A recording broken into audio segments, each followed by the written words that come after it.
пайғамбар алейхиссалам. Ад елінің мекені және пұттары. Нұх пайғамбар жер бетінде жаңа тіршілік орнатып, елін шариғатпен басқарған шақта ақиқатты мойындамағандар жоқ еді. Кешегі топан судың апатынан жүрегі шайлыққан халық өзінен кейінгі ұрпағына күпірлікке бармауды өсиет етті. Алайда Нұх пайғамбардан соңда қаншама жылдар өтіп жер жүзіне жаңа ұрпақтар келді.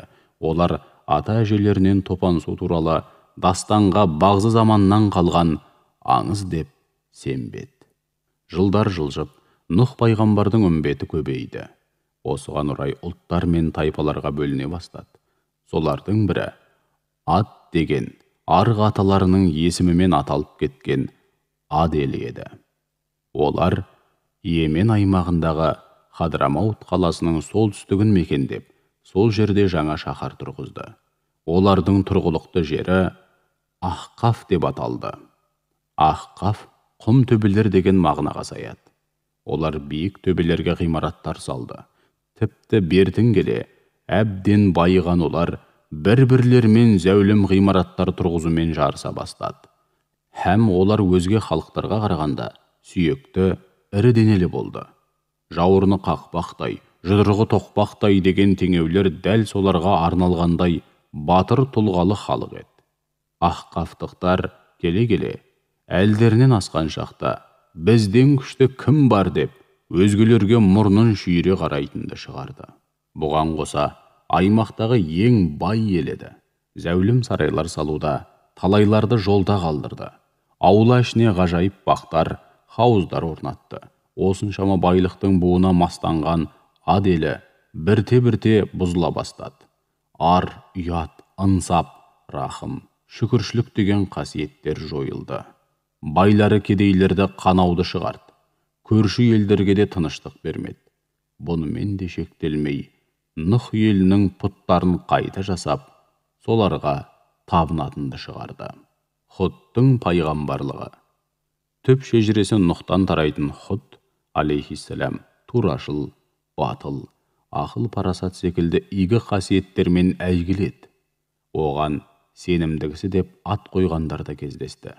Елінің мұншалықты адасқаны Худтың алейхиссалам арқасына аяздай бататын. Алайда бір күні күтпеген жерден Жәбірейіл алейхиссалам періште келіп, Хақ тағаланың әмірін жеткізді. Худқа алейхиссалам пайғамбарлық міндет жүктеді. Құранда оның пайғамбарлығы туралы Ад еліне елші етіп, тікелей өз араларынан бауырлары Худты жібердік дейді. Худқа алейхиссалам пайғамбарлық келісімен дереу іске көшіп, елін тура жолға шақырды. Ол еліне: «Уа халқым, Алла тағалаға құлшылық қылыңдар, одан өзге ешбір құдай жоқ, серік қосып, Хақ тағалаға жала жабудасыңдар» дейді. Бірақ еліне, әсіресе елдегі байлар мен билерге оның мына сөздері түрпідей тиді. Олардың ұғымында пұттарға табыну абырой саналатын. Сондықтан олар дереу Худқа қарсылық көрсетті. Бірақ ол бұған төзімділік танытып ісін әрі қарай жалғастырды. Ақырында олар Худтың пайғамбарлығын сан-саққа жүгірте бастады. Астарынан жеке бастың мүддесін іздеді. Билік пен байлыққа қол жеткізгісі келетін болар деп шолақ топшылады. Өйткені олардың ұғымында адам өзіне пайдасы жоқ іс үшін бостан-босқа тер төгіп азап шегуі мүмкін емес деген түсінік бар болатын. Бұл иманы жоқтардың ортақ пікірі. Өмірді жалған дүниемен ғана шектеледі деп ойлайтын пенденің бәрі де Алла разылығы үшін жасау деген ұғымды ақымақтыққа санайды. Сондықтан Алла үшін, ақырет үшін халықтың игілігіне қызмет еткен адамдарды бұл дүниедегі құлқынның қамын ойлайтын бейбақтар не есі ауысқан жынды, не болмаса сөзсіз көздеген басқа бір мақсаты бар деп ойлайды. Худ алейхиссалам халқын жинап, оларды жақсылыққа шақырған үшін ешқандай да ақы талап етпейтіндігін, ақысы мен сауабын Алла тағаланың өзі беретіндігін айтып түсіндірді. Іле дауыстап: «Уа халқым, сендер өздеріңе ешқандай қажеті жоқтығын біле тұра, іргесін берік, шаңырағын биік етіп салғандарыңмен қоймай, зәулім сарайлар тұрғызып жатырсыңдар. сонда мәңгі тұрақтап қалатындай ауласына хауыз орнатып, көп ысырап етіп, іші сыртын тұтастай әшекейлеп, алтынмен аптап, күміспен күптеп тастадыңдар. Жол бойына тұрғызған керуен сарайларыңда пайдасыз ойындар ойнап, сол даңғыл жолдағы жүргіншілерге, әсіресе менің қонақтарыма тиісіп, келемеждеп мәз боласыңдар. Әлсіздерді басынып, зорлық зомбылық жасайсыңдар. Бұл азғындықтың белгісі. Мен сендермен тегі бір туыс болғандықтан тура жолға шақырудамын. Өз қандастарымды түпсіз қараңғы шыңыраудан шығарам деп, жанталаса қол созғаныма бола, ақы талап етуім қажет пе? Жүрегінде зәредей мейірімі бар адам суға батып бара жатқан бауырына қол созған үшін ақы сұрау керек пе? Ендеше сендер де мен үшін сазға батып бара жатқан адам сияқтысыңдар. Мен де сендерді әрбір пенде жан жүрегімен, ар-ұжданымен, терең рухымен аңсаған бақытқа шақырамын. Құдіреті шексіз жаратушыдан қашып, жаратылған һәм өздерін қолдан қашап яки илеп жасаған жансыз пұттарға табынып, солардан медет сұрайсыңдар. Алайда күн жауса, өзге түгіл өзіне пана бола алмайтын соқыр, мылқау, тірі жанды танымас, мелшиген мына пұттар қалай ғана сендерге пайда болмақ. Олай болса, бұларға табынуды қойып, бәрімізді жоқтан жаратқан жалғыз жаратушыға ғана табыныңдар. Сендерге мал мен баланы, бау-бақшалар мен дәмі балдай бұлақтарды нәсіп еткен хақ тағаладан қорқыңдар. Мен сендерге істеген бейбастықтарыңа қарап, ұлы күннің азабынан қорқамын дейді. Бірақ қауымы Хуттың алейхиссалам сөздерін қапер келмеді. Я, хақ тағала ад елін тепсе темір үзетін мықты етіп жаратқан болатын. Олар тұрған Сахара шөлін көркі көз тартарлық көкорай шалғын бәйшешекке толтырып, жайқалған жайылымға, жабағылы жас тайлағын жардай атанға, жатып қалған бір тоқтысын жайдырып мың қойға айналдырған жер еді. Алайда олар бұл шексіз несібеге шүкір етудің орнына ынсапсыздық танытты, мейлінше азғындады, ысырапшылдыққа салынды. Әлсізге ат ойнатып, әлділерге ғана жағынды, Құдайды мойындамады. Худ алейхиссалам халқының бұлай кете берсе күні ертең орны толмас азапқа душар болатынын біліп, күн демей түн демей оларды дінге шақырумен болды. Кейде қатты айтып, кейде тәтті айтып, көп замай бастарына келетін сұрапыл пәлекеттен сақтандыруға бар күш қайратын жұмсады. Бірақ азғын елі насихаттан ығыр боп, оны тыңдаудан қалды. Бір күні олар жиылып келіп, Худқа былай деді: «Әй Худ, иман келтірмесеңдер көп замай ауыр азап келеді деп, уағда етсең де, етпесең де бізден саған пайда жоқ. Сен бізді зәулім сарайлар салдыңдар деп кінәлайсың. Алайда оның несі айып? Адам өмірге бір-ақ рет келеді. Одан кейін шіріп топыраққа айналасың. Ендеше тапқан бар дүниемізді оңды-солды шашып, қайта келмес мына дүниені жалпағынан басып өткенге не жетсін? Әлсіздерді езіп қорлайсың дейсің. Алайда өмірдің өзі күрес емес пе? Күштілер әлсіздерді жеңіп, соларды езіп, қанап күн көру арқылы мынадай байлыққа, бақытқа қол жеткізеді. Әлжуаздар мен қауқарсыз кедейлер байларға құл болу үшін жаралған пенделер. Әрі сен бізге пұттарға табынбаңдар дейсің. Біз ес білгелі аталарымыздан осыны көріп өстік. Бұл біздің ата-бабаларымыздан мұра болып қалған тәңірлеріміз һәм мәдениетіміз, өзгермес құндылығымыз. Сен бұл пұттардан бас тартпасаңдар сендерге азап келеді дейсің. Алайда азап келетін болса, ғасырлар бойы неге осыларға табынған ата-бабаларымызға келмеді? Оларға келмеген азап неге бізге келу керек? Ендеше ескіден қалған ертегіңді ел жұртқа айтып, туысым деп, еркелігіңді көрсете берме. Шыдамның да шегі бар, қастықтың да қайтарар кегі болады. Біз сенің шақырған дініңе де, әлемді жаратқан бір құдайыңа да сене алмаймыз. Сен бізге бүгін ата-бабаларыңнан қалған пұт құдайларыңнан бас тартып, бір құдайға бас ий дейсің. Сосын ертең әлсіздерге зорлық жасама деп, құлықтанды бізбен тең қоясың. Ілгерінің бізге қалдырған мұрасынан айырылып, құлықтанмен теңескенде не ұтпақпыз? Жоқ, сен мейлі өз дініңмен қал, ал біз өз дінімізбен жүреміз дейді. Кейбір деректерде Худ 4 ғасыр бойы дінді асқан кішіпейілділікпен жеткізіп, төзімділік танытып келген айтылады. Бірақ соңғы кездерде халықтан ауыр сөздер естіп, қорлаған шақта өзегі өрттей жанып, көкірегі қарс айырылғандай болды. Халқым иманға келер деген үміті азайып, іші қан жылайтын. Көп өтпей, Хақ Тағала Хуттың халқына сынақ жіберіп, Сахараны қуаңшылыққа айналдырды. Кейбір деректе 3 жыл бойы еліне аспаннан бір тамшыда жауын жаумады дейді. Бұлт ұшты күйлі жоғалып, елді қуаңшылық қыса бастады. Бұлақтар мен құдықтардың көзі тартылып, орны құп-құрғақ құмға, топыраққа айналды. Жыл өткен сайын ел жұрттың құты қашып, байлаудағы мал өліп, жайлауын жұт жайлады. Жоқ іздегендер қисапсыз қырылған ірілі-ұсақты малдардың сүйектерін кезіктірді. Бай бір бұрандық, батыр бір оқтық дегеннің кебі келді. Бұларға ең жайсыз дегені күндіз түні дамылсыз соққан аңызақ жел болды. Сол желдің екпініне ешкім бетпе-бет келіп қарсы тұра алмады. Қара дауылдай ұйтқыған жел Сахараның құмын сұрапыл құйынға айналдырды. Сол құйын қала үстінде үйірлі ұйтқып, қаланың ойран топанын шығарды. Артынша құмға көміп те кетті.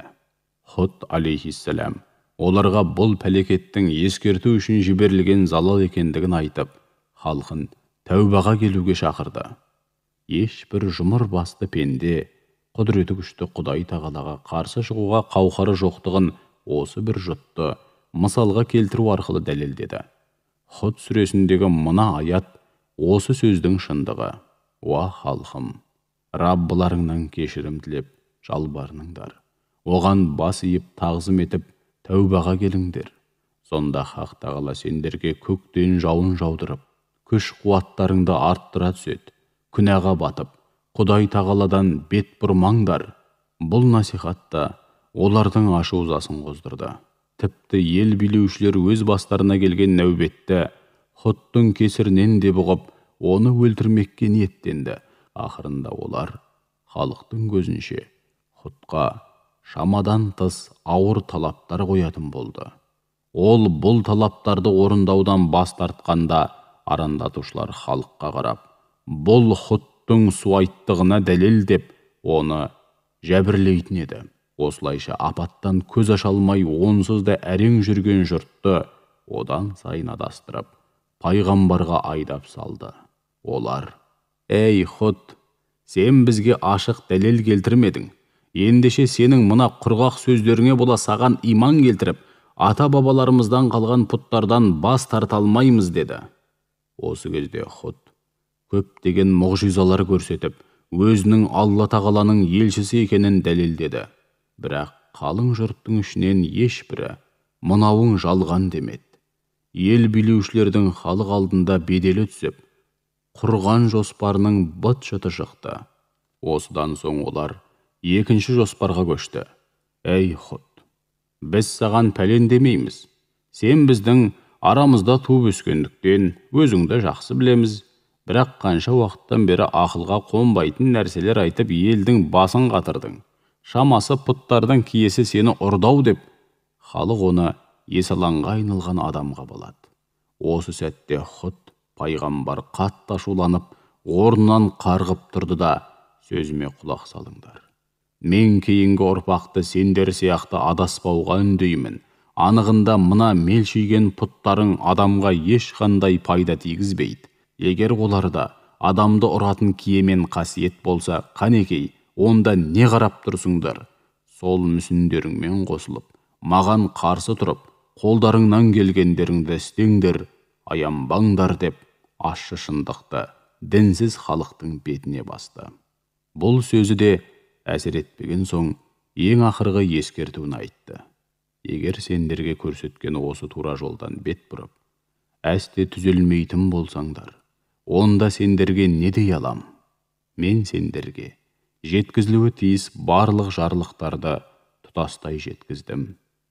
Бұларды қабылдамай, бұрыс жолдан тыйылмасаңдар, онда Раббым қаласа, сендерді жермен жексен етіп, орындарыңа басқа бір қоғам жібереді. Оған ешбір кедергі де, зиян да келтіре алмайсыңдар. сөзсіз Раббым әр нәрсені қорғаушы. Хуттың жаны ашып айтқан бұндай жүрек жарды сөзіне халық бұрынғыдан бетер ашуланды. Ей Хут, сенің көздегенің ғасырлар бойы ата-бабаларымыздан мұра қалған киелі пұттардан бізді бас тартқызу ма? Сол ма сенің бізге деген жақсылығың? Сен ылғида бізді азаппен қорқыта бересің. Тіпті ел жұрттың берекесін кетіріп, ел ішіне үрей тудырдың. Ал ендеше, қане сенің сол үрейге толы пәлекетің? Уағдаға берік екенің рас болса, сол уағдаңды орындамайсың ба? Әкел азабыңды, көрсет әуселеңді дейді. Хут пайғамбар сонда азаптың қай уақытта келетінін Алла тағала ғана біледі. Бір елге азап жіберу оның өз міндеті. Мен өзімен не жіберілсе соны ғана сендерге жеткізем. Бірақ мынандай нақты шындық бар. Мен сендердің надандықтан арыла алмай, қараңғылықта қалған халық екендеріңе анық көзім жетіп тұр. Ендеше көруге соншама ынтық болған азаптарыңды күтіңдер, сөзсіз мен де сендермен бірге күтем деп жауап береді. Ол сөзін аяқтамай жатып, Хақ тағаладан азаптың қашан келетіндігі уахи етіліп, күллі мүшрік атаулы құрдымға батып, иман келтіргендердің ғана аман сау қалатындығы білдірілді. Осыдан соң Хут алейхиссалам өзіне иман келтірген үмбетіне хабар салып, ертеңіне таң сәрде мүшріктерден іргесін аулақ салу үшін оларды қасына жинай бастады. Бұл қыс мезгілі болатын. Сары-сары, аделі таңертең тұрғанда өз көздеріне өздері сенбей таң тамаша күйде тұрып қалды. Көкжиекті торлаған қою қара бұлт өздеріне қарай баяу жақындап келе жатыр екен. Халық бұны жақсылыққа балады. Тіпті бір-бірінен сүйінші сұрай жүгірді. Мінекей, ұзақ жылдар бойы тартқан нәубет, көрген қиыншылығымыз осымен аяқталды. Әнеки, Хут өзіне сенгендерді елден жыраға кетуге қамданып жатыр. Ол алыстай бере, жұтта көзден ғайып бола бастады. Оған біз сені тәңірлеріміздің киесі ұрды, тіпті сенің кесірің бізге де тиіп жатыр деп қанша қысым жасасақ та, бір жаратқанға сеніңдер деген сөзінен танбап еді, деп өзара мәз болып, ерін-еріндеріне жұқпай, Хутты жамандай бастады. Олар өтіп кеткен молшылық заманын тамсана еске алып, сол бір бақытқа толы күндері көкжиекті торлап келе жатқан мына қап-қара бұлтпен бірге қайтып оралатындай, бөріктерін аспанға ата қуанысты. Бірақ Хут алейхиссалам бұлардың қастарына келіп, «Жоқ халқым, бұл құйғытып келе жатқан бұлт емес, ол сендердің көптен бері асыға күткен азаптарың, алдына келгенін жалмап, жанын қинап азаптайтын сұрапыл дауыл» деді. Бірақ олар пайғамбардың сөзін елең құрлы көрмеді. Дауыл дегенге мән берген жоқ. Оны өзіне сенген үмбетімен бірге осы қаладан тезірек шығып кетуін қалады. Алайда олардың бақыты да, асыл мұраты да көп жылдар бойы өз қастарында жүргенін сезбеді.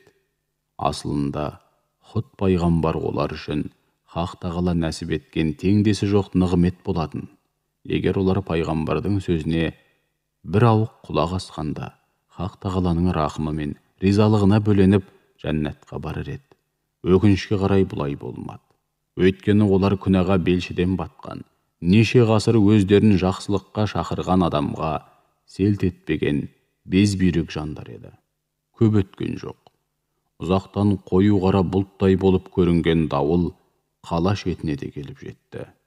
Сонда ғана қаланың кәпір халқы оның өздері күткендей еместігін аңғарды. Дауыл жақындай бере, беттерін леп шарпығанда демдері шықпай, өңештерінен зәр кеткендей болды. Теңселіп, бастары дыңылдап, буындары құрып, есеңгірей бастады. Олар сонда ғана пұттардың шарапаты деп ойлаған нәрселері Хақ тағаланың жіберген қарғысы екенін бірақ білді. Жүздеріндегі қуаныш қайғыға айналып, өн бойларын үрей биледі. Жүректері ауыздарына тығылды. Жайшылықта пұттардан тілейтін олар дәл осы сәтте пұттарды ұмытып, боз үнгендей боздап сала берді. Кеше ғана бұл жалғанда бізден күшті кім бар, қане көрсет азабыңды деп, дүниені жалпағынан басқандар, енді кірерге тесік таппай, жан жаққа тарыдай бытырады. Осы кезде Худ пайғамбар алейхиссалам өз үмбетін ертіп, елден оңашаланып, ғаламзаттың Раббысына қол жайып жалбарынып тұрды. Кейбір деректе ол өзі мен үмбетінің жиналып тұрған жерінің айналасына дөңгелек шеңбер сызғандығын және осы сызықтан дауылдың болмашы лебі де кірмеген айтылады. Алыстан қаланың астан кестеңі шыға қираған дауысы естіліп жатты. Дауыл шағыл құмдарды сыпырып әкеп, қаланың төбесінен шашып жібергенде, қала халқының көздерін ашуға мұршасы келмей қалды. Әуел баста майда тастарды ұшырған дауыл бірте-бірте ұсақ ірісі аралас ірі тастарды ұшырды. Алып бәйтеректі түп тамырмен қопарып, үйлердің шатырын қидай сыпырды. Артынша қабырғаларын қиратты. Құранның сөзімен айтқанда бұл дауыл адам болсын, зат болсын, көлденең келгеннің барлығын талқандап, шіріген сүйекке, ұсақ бөлшекке айналдырып, тып-типыл етіп жатты. Задында Худта келетін осы азапты түсіндіргенде, Раббының әмірімен барлық нәрсені жермен жексен ететін жел деп айтқан еді. Бірақ оның сөзін елеген жан болмады. Алла тағаланың сарсар деп аталатын осы сұрапыл дауылы қала үстінде 8 күн 7 түн тоқтаусыз соғып, 8-ші күні кешке қарай бір адамды тірі қалдырмай, тып-типыл етіп, сүйектерін көтеріп алып, теңізге тастайды. Құран осы азапты күндерді жайсыз күндер деп атаған. Кейбір деректе Худ осы оқиғадан кейін өзіне иман келтірген үмбетімен Меккеге келіп орналасады. Ізінен ерген халық саны 4000-дай еді. Ал кейбір деректерде Ахқафқа жақын Хадрамут деген жерге қоныс аударып, көз жұмғанша сол жерде тұрады. Әли радиаллаху анху Әли арқылы жеткен бір хабарда оның қабірі сол жердегі бір қызыл төбенің басында болғандығы және басында жаңғақ ағашының өсіп тұрғаны айтылады. Палестиналықтар Худты өздері тұрған жерде жерленді деп ойлайды. Олар сол маңдағы бір қабірді соныкі деп санап, сол жерге зиярат жасайды. Әр пайғамбар таухид негізінде халықты имандылыққа шақырады. Бірақ ешкімді бұған мәжбүрлемейді. Әйтпеген жағдайда адамға жеке ықтияр, дербес таңдау, ерік берілмеген болар еді. Сол себепті әрбір елге пайғамбар келгенде оның жолымен жүріп, ізінен ергісі келмегендер пәлекетті Алла тағаладан өздері тілеп алады. Ендеше өзге пайғамбарлар секілді Худ пайғамбар да өзіне берілген міндетті толығымен атқарды. Жермен жексен болған халқының ақыретте айтар дауы қалмады.